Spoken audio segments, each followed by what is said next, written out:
Saturday marked day 4 of the U.S. government shutdown after another attempt to open things up failed in the Senate on Friday afternoon with no votes scheduled until Monday. And while much of the focus has been on the politics that led to the government chaos, the impacts are being felt.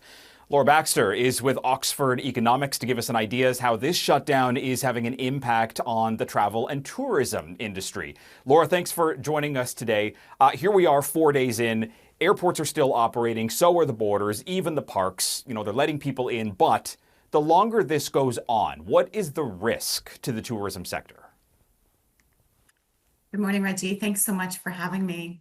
So yes, we don't know how long this shutdown will last and whether it will unfold in the same way that it did in previous shutdowns. But we did do some research about the shutdown in 2018 and 2019, which lasted about 5 weeks. So we looked at the impact to the travel industry, and we estimated a loss of economic activity of about $1 billion per week.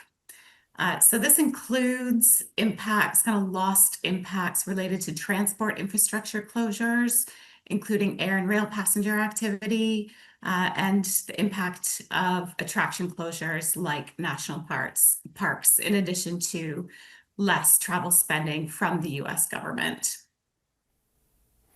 So, there's obviously some strains here. Some of the policies that had come out of the White House over the last year has been turning off international travelers. Is that just adding to the situation with the shutdown?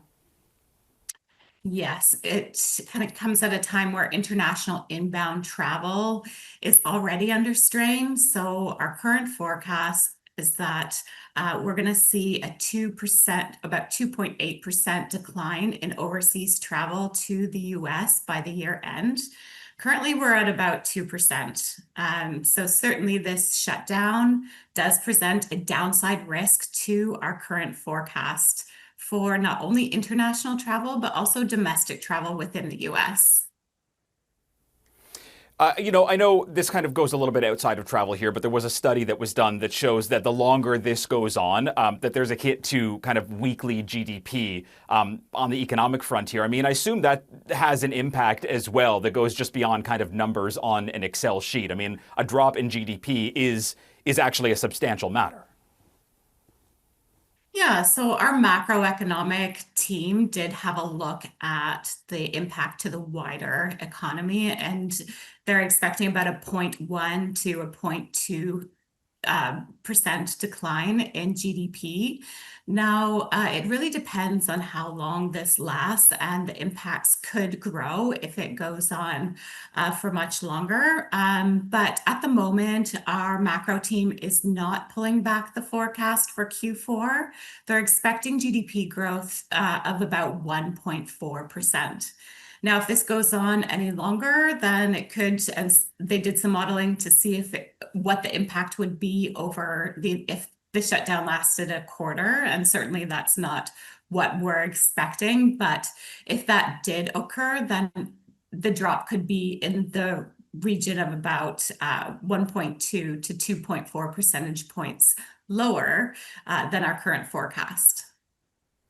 Going back to the international travel issue, this is something that northern states have really been feeling now with fewer Canadians heading south over the last several months, be it because of tariffs or because of rhetoric coming out of the White House on matters to do with the 51st state. But what does data suggest about the number of Canadians that are simply avoiding travel to the U.S.?